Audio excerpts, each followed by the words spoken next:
Cast of the Neil Haley Show and celebrity interviews live from the Grotto with Greg Hanna. Greg, what's going on, man? How are you? I'm doing amazing. I'm so excited too, because we're going to have this incredible guest that everybody knows him as John Kreese from Cobra Kai, but we're going to get to know him today as Ambrose Massey. All right. So Martin. Yeah. Hey, Martin, how are you? Thanks for stopping by, Martin. Thank you. So talk about your career in acting. Did you always want to be an actor growing up?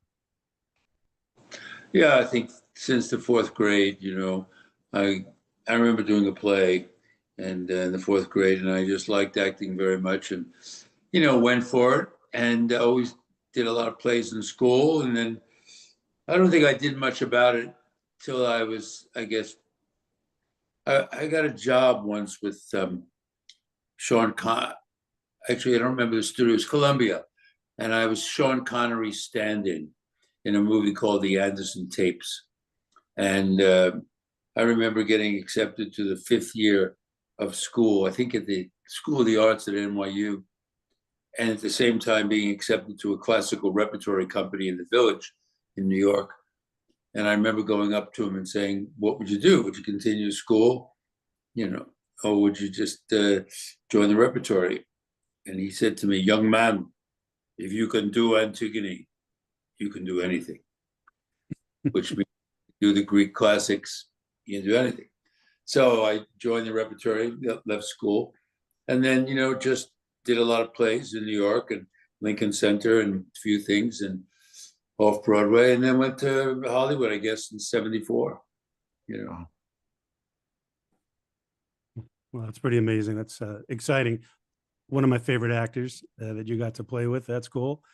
So, tell me, what's it like, being able to work with your son, Jesse, on some of these projects? Well, it's a lot of fun. It's very relaxing because we know each other so well, and I can give him little tips here and there. If we get a strong director, I don't have to do anything. If you get someone who's focusing on so many other things at the same time as directors do, I take Jesse aside and I give him a couple of notes. But he's so free with his instrument now that it's very exciting.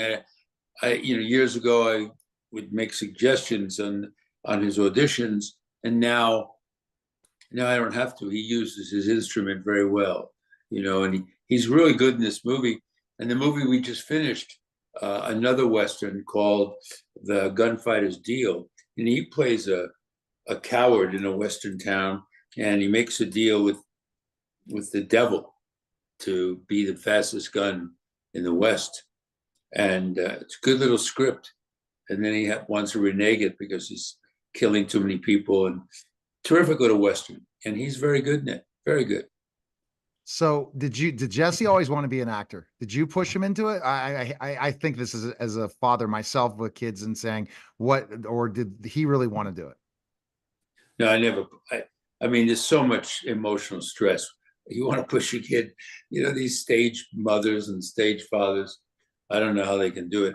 I would never push my kid into this business. It's so full of rejection and emotional stress. And, I think the thing I tell most young actors is if they don't hire you, it's their mistake.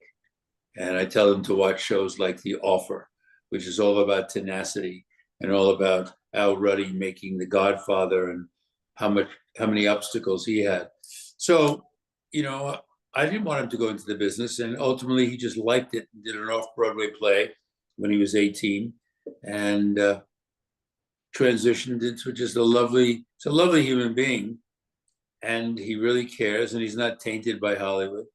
And he's been around movie stars and their children and movie sets for the longest time. And he's still very grounded. What influences did you have, Martin, as you were learning to act, and maybe even today, actors that you watched growing up, maybe parts that you're playing today that you draw from those performances in the past that you've watched and so on?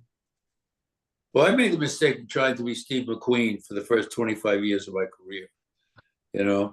I mean, I was always trying. I love Steve McQueen. I love Paul Newman, and I think eventually, you just get to that point where you can use your instrument to be Marty Kove.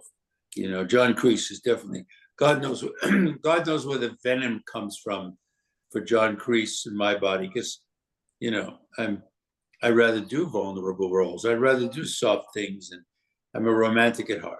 So, but there's a lot of stuff that comes up for John Kreese that's easy for me to do. But I'd much rather do, like we did that Hallmark movie a couple of years ago, and it was on 2 weeks ago. And I'm a chef, you know, and he's a romantic character, and he, you know, has a restaurant, and his daughter is a chef as well, and it's just marvelous. And you know, we did a scene, and all the crew came up to me after I did a scene about my mother leaving me the restaurant, and they were all in tears. So I kind of love that stuff, you know. I think vulnerability is, I think, more enjoyable to play.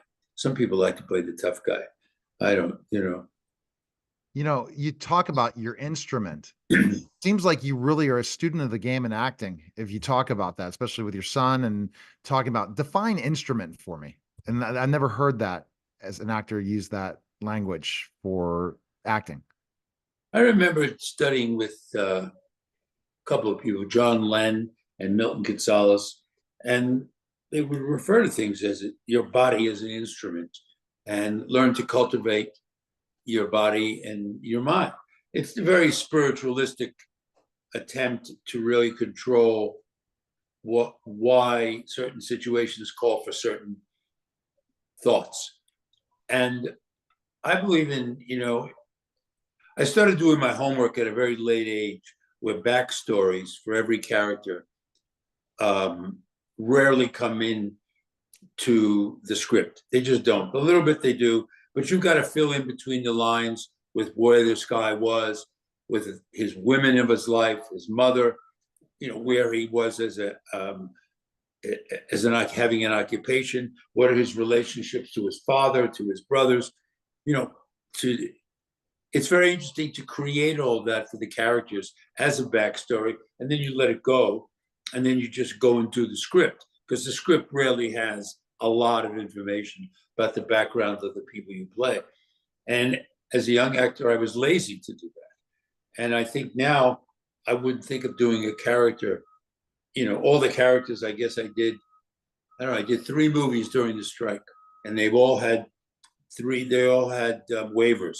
So I was able to get into them, and it was fascinating because you just create a history for these people, and that instrument, that, I guess, that body that we have formulates itself into that character, because you know the past, you know where he's been.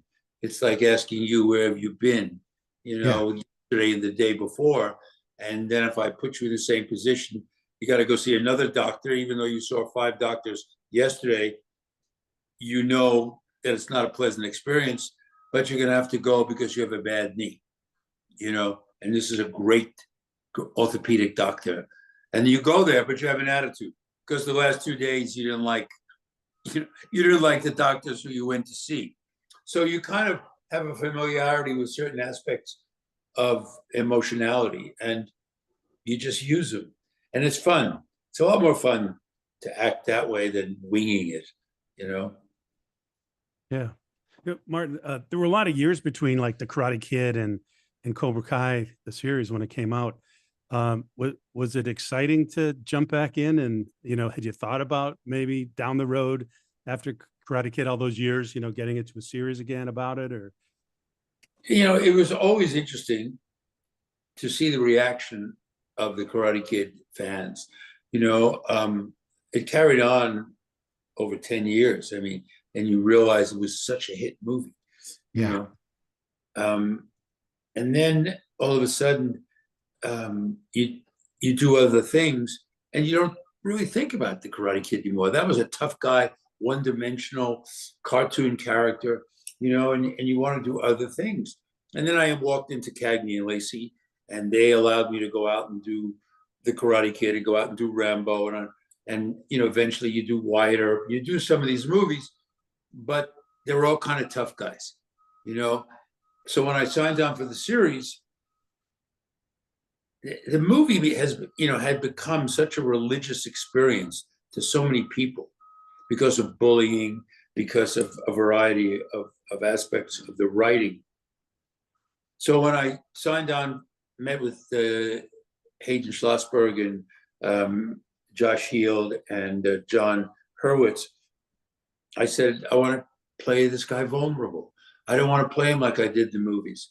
I want to, you know, have him have some vulnerability, learn why he's such an asshole, you know, why he's so difficult, why he's so tough. And they wrote that in, and, you know, they accommodated me.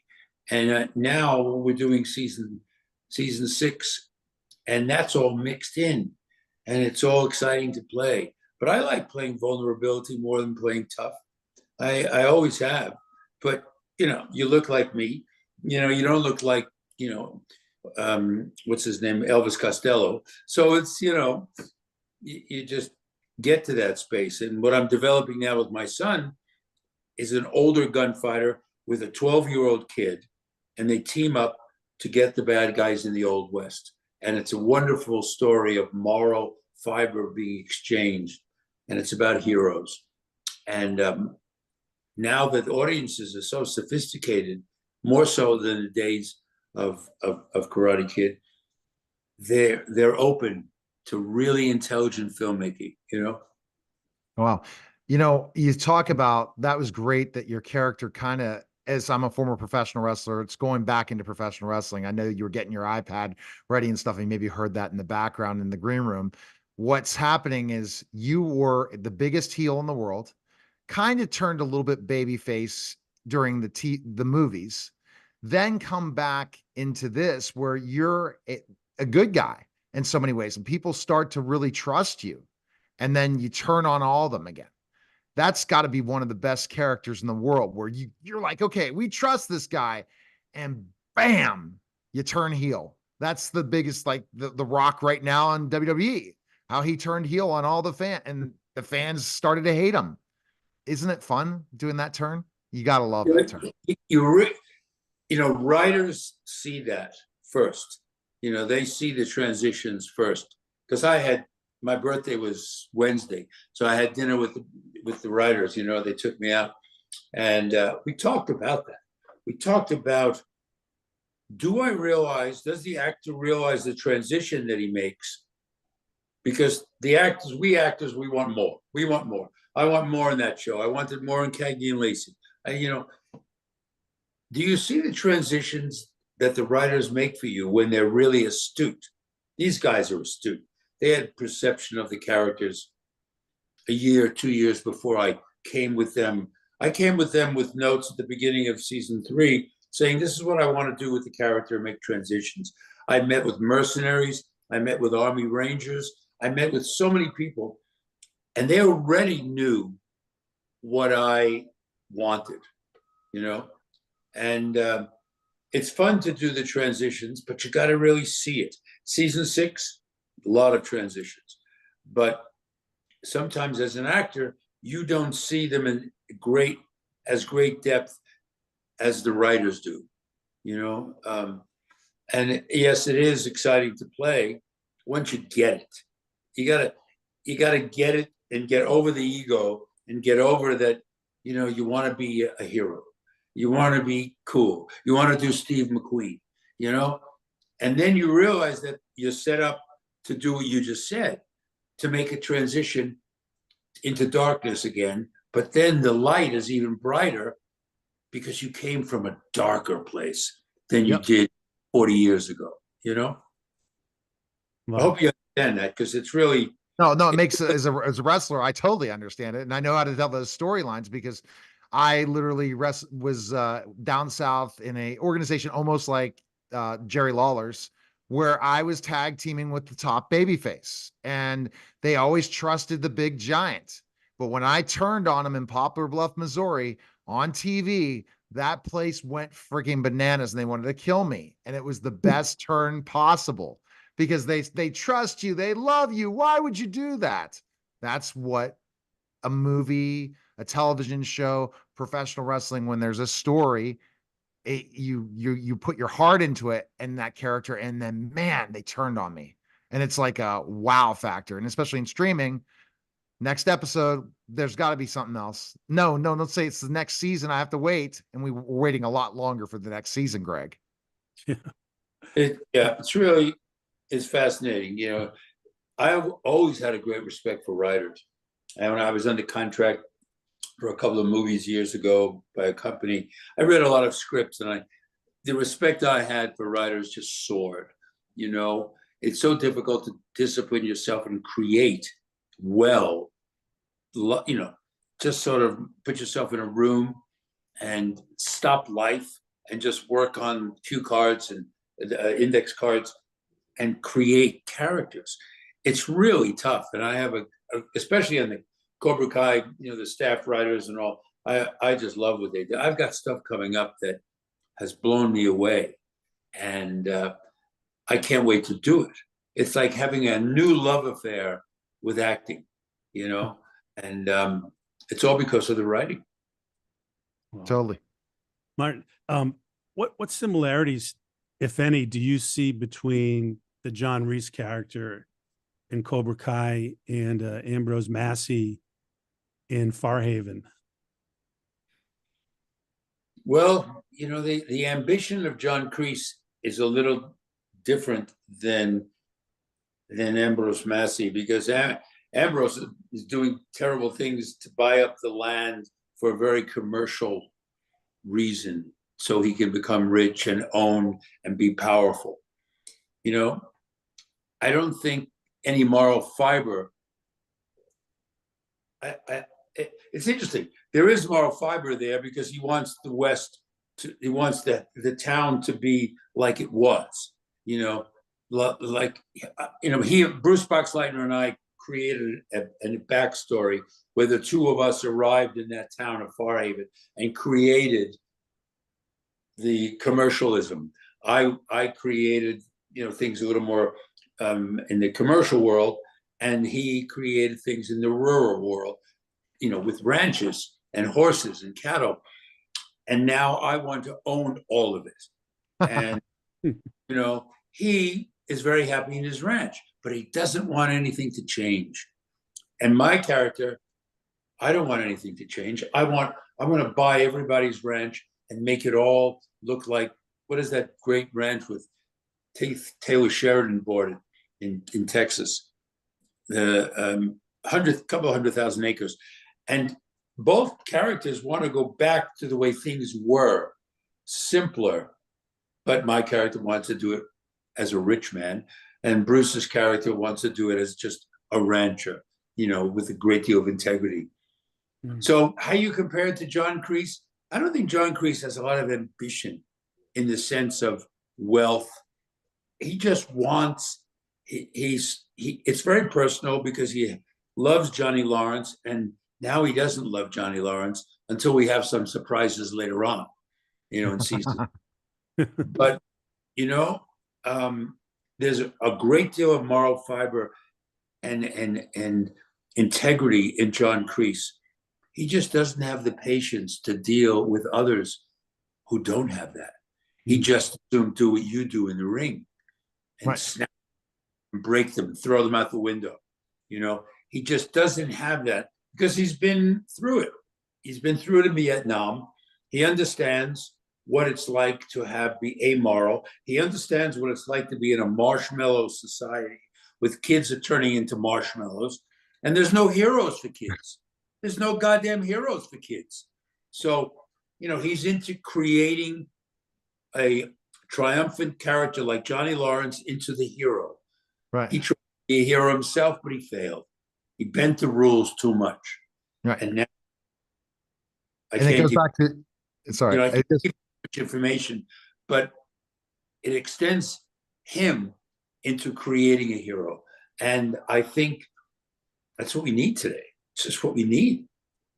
It goes back to the backstory, Greg, the backstory of the characters in Cobra Kai that we didn't find out in Karate Kid. And they did a heck of a lot better job than the last Matrix. I just watched it finally. No, that backstory was horrid. But this backstory is so good because we finally know why John Kreese was John Kreese in Cobra Kai. If you watch, I don't like giving things away, but your son playing that character really saw, oh my gosh, you weren't that horrible person. You know what I mean? That people thought Right. you were. It had to do, you went through things in life that caused you to become that kind of guy. Would you say the character in Farhaven also, in ways, to become this power hungry, powerful person, is based on his childhood? Because it looks like childhood or certain times of life that happens, even though they probably didn't tell that backstory. Oh, But if there's we no, all look, no it's question all there. about it. I believe that when, if you think about characters like James Dean or Marlon Brando, or any of those people, they had miserable youths. They just did. And when they got to be actors and you put the camera on them or they go on stage, they had so much in here, so much to pour out. I had a different story. I was adopted and I had two loving parents, and they sacrificed a lot for me and gave me everything. But there's a lot of people that had abusive parents. There's a lot of people that had neglectful parents, alcoholic parents, and all that stuff molds you into something that you have to graduate from into normality, into what's acceptable in society. And I hate to say it, but it does help the acting. It does help bringing up those emotions, because I think about, I was my lady friend Mary Squire. I remember when I was in prison in season 5, how many times, and we were breaking up, how many times I would draw upon that experience of what I was going through in my personal life with trying to break out of jail, trying to get out of jail. How do I do this? How do I make this relationship work? How do I get out of jail? And one fed the other. That's And only. that's just the way it is. John Kreese was literally a product of Vietnam, of winning everything until he became a soldier in Vietnam. And then he wasn't allowed to win, because most of our kids were not allowed to win back in those days. They just weren't allowed to win in that war, And he's a product from that. And that writers built upon that. Just like Robert Kamen built upon the Marine sergeant he had. The sensei he had was worse than John Kreese. He told me that himself. He says, my sensei was worse than yours. He was a drill sergeant in the Marines. Unbelievable. Unbelievable. Yeah. So a question for you. I happened to get a look at a clip when you were talking to Bruce Boxleitner in Farhaven, and you were, trying to get him to let you buy his land again, right? And take it from him. And you said a couple of words, and then the two of you just had this almost like what you weren't saying. You were just like kind of staring at each other in a certain way, and the expressions, and even Bruce's wife. It was a very powerful, few moments in that scene with nothing being said. What was going through your mind, or how did you guys, come to that resolve to make that scene so perfect? This backstory I was telling you about, that Bruce and I discussed. Bruce and I, we go to the Hole in the Wall every year where Butch Cassidy and the Sundance Kid used to hide out. And we go on 5 days in chaps and dusters on horseback rides. And both of us are really into the West. And, we created this relationship where both of us arrived, and it wasn't written that way. There was no documentation that Massey and Bruce's character arrived and developed that town 25 years ago. But we created that. Yeah. And so it's very hard for me to try and lie to him, because he knows me so well, saying that, hey, these Apaches, it's very dangerous out here. You should go into town. I'll buy your ranch. I'll do you a favor. It's very hard to lie to it's like trying to lie to a good friend. They can read you, they know. So all those pauses, it's like the pauses I have with Johnny Lawrence. There's so much history between John Kreese and Johnny Lawrence. There's so much history, imaginary history, between Ambrose and Bruce's character, that's what you read. And many, many times, I think in movies, the less said, the more you can read because of the history of the characters or the history of the plot or the history just of the last couple of days, makes the work richer. It's like you as an audience member, when we watched Magnum PI or Cagney Lacey, you invited those people as friends into your living room to watch them on the small TV. But when you wanted to see Sean Connery and you wanted to see Peter O'Toole or Jack Nicholson, you had to pay $20 to go and watch them on the big screen. And that was the difference between the mystique of the movie star and, the characters today. But there's a mix today, so you don't have that problem anymore. And so Bruce and I have been around for so long that we want to make things more interesting and created this history between the characters so that the sequel can be like that, Awesome. Yeah. Awesome. All right. So Martin, I went ahead and, social media, shared in my Facebook group after I saw a post, it was your birthday, saying, and I told my fans in my Facebook group, I was going to sing happy birthday to you. So I'm going to sing happy birthday to you. Then Greg is going to go ahead and ask his final question. And then I said something else to my social media group as well, or on one podcast, because I do a lot of shows and I'm always doing stuff. All right. I am one of the worst singers in the world. Ready, guys? Happy birthday to you. Happy birthday to you. Happy birthday, dear Martin. I won't call you Marty. Happy birthday to you. Good Thank job. you very much. The IMDb and all those Wikipedia, they all have me older than I am. And you send them passports, you send them licenses, they still don't change anything. But it doesn't even matter anymore, As long as you stay in good shape, you got good family relationships, you're getting a little older, as long as you stay healthy. I think that a lot of the Cobra Kai success has allowed one to really, I must have gotten 50 texts from birthday wishes yesterday. Some of them don't say who they are. They just put a phone number like, they expect you to remember. And I wish I did remember who they were, because so many things there were so many wonderful, well-wishers and moments that they talk about, but I don't remember, So it was a great day. It was a really good day. And thank you very much for that rendition. That was fantastic.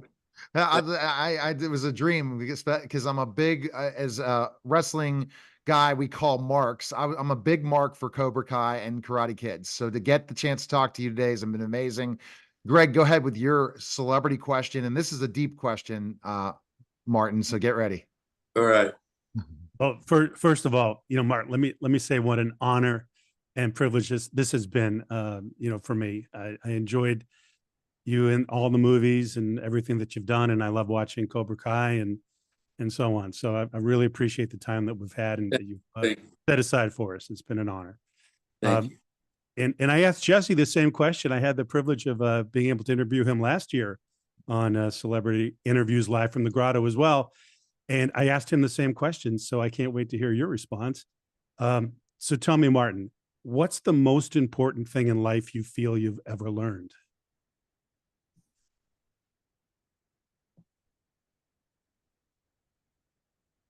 Is a dual answer to that. I think that from a professional standpoint, good work is a key for me now, today. I could never violate a moment in a script and fake it. I just rather not do the project. And family. I don't think on your deathbed or in the hospital, your last director or producer are going to show up. Who's going to show up is family. The value of family is what I've learned. And, it's really interesting that people throw around this word iconic, icon, and legend, and all this. And I don't think of myself as an icon or a legend. To me, the icons and legends, Jack Nicholson, Sean Connery, Anthony Hopkins, Peter O'Toole, those are icons. Marlon Brando. Yet to this generation, Billy Zapka said to me one day, I said, why do people think we're icons? They throw these words around. And he said, because this generation thinks of us as that. They didn't have John Wayne or Clint or John Garfield or Spencer Tracy or any of those people, or Humphrey Bogart. You know, they didn't have that. So it finally made sense to me, you know. And yet, I think I've gone the opposite direction. I've gone into humility with this kind of success, rather than being, you know, a putz, difficult, you know, eccentric, you know. And so I think I've learned, to answer your question with a long-winded answer, I think I've learned a lot about integrity as a massive, important value to me, and I'm still learning about humility. Still learning that. Wonderful. All right. So speaking of humility, another thing I called, if I'm going to be talking to John Kreese right now, and I see you could beat up, you know, Johnny Lawrence and Ralph Macchio. Guess what? You know what? You're not going to beat up me, former professional wrestler coming back into the ring. I'm going to challenge John Kreese / Martin Kove to a pro wrestling match at a later time during my documentary to get in the ring with me. Just going to challenge you right now to this. See if you're scared, chicken. No, I'll get in the ring with you. I got in the ring with Larry Holmes for 3 rounds. So, but it was 1990 at a celebrity boxing event. So I'm not in that good a shape anymore. But I'm glad to get in the ring. I don't know if I'll fight you in the ring, but I'll get in the ring with you. We'll do a couple of moves, and yeah, I'll do it in your documentary. Sure. Oh, I love it. So I will talk to your agent and we'll get this done. And that's an awesome thing in the match, you know, because the late Harley Race knocked me out in a match. So I was wrestling Cowboy Bob Orton, and Harley was in the corner, and then Harley Race. And that was when I was still in my 20s, and it, you know, gimmicked, knocked me out. Harley Race and a Harley. Yeah. So another legend. Well, I know, you know, I did a couple of movies of the week with Hulk Hogan, and we did this thing, Shadow Warriors, you know, and I went to a couple of matches, wrestling matches. And then that wonderful young lady who's a dentist, who's a wrestler, Britt. And, oh, yeah. and she's in Pittsburgh too. She's in Pittsburgh too. Dr. Britt. Yeah. Good girl. And I went to see a couple of matches of hers, and, you know, it's hairy. It's really hairy. And you guys really, you know, it's so, you have, I mean, you take a lot of hits because there's no way all that stuff doesn't hurt. No. You know, getting back in the ring and taking bumps the last couple of weeks, it hurt at first. And I'm like, oh, you know what? I don't need to take bumps. I'm 6'10", 290. I'll wait to the shows. Cause yeah, I was feeling it, man. Of course. And you know, there's not a double that comes in and takes the hits. It does the thing like in the movies. So I really respect what you all do. And it's a marvelous show. I love it it's a show. And it's really, if you look at it like that, it's terrific. And the physicality, I mean, you guys have to be in such good shape, and you have to. That's what I'm working on for September when we start shooting. So that's the big thing. So you have to develop, and I have a great deal of respect because, you know, I remember as a little kid growing up in Brooklyn, my father would watch. It was Man Mountain Dean, Haystacks Calhoun, and was one other one I remembered. Man Mountain Dean, Haystacks Calhoun, and some other guy. And this was on black and white television, I think, in WPIX, Channel 11. And I remember these guys, and they weren't in good shape at all. They were just big, like sumo wrestlers. Yeah. And I never realized how how good athletes they had to be, even though they were not attractive. They were fast, and the breasts were low, and their bellies were big, but they bounced and hit the ring. And now I realize if I could find that footage, I would love to see how fast they got up and what they did and what was their favorite hold and all of that. Because back in those days, they had to be decent athletes to do that. Totally. All right, Martin. Farhaven available now on INSP.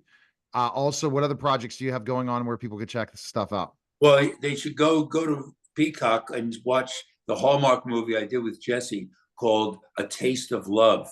And it aired on Hallmark a couple of weeks ago. And it's a lovely story. I play a chef. It's not at all violent. It's a romance. It's a romance about food.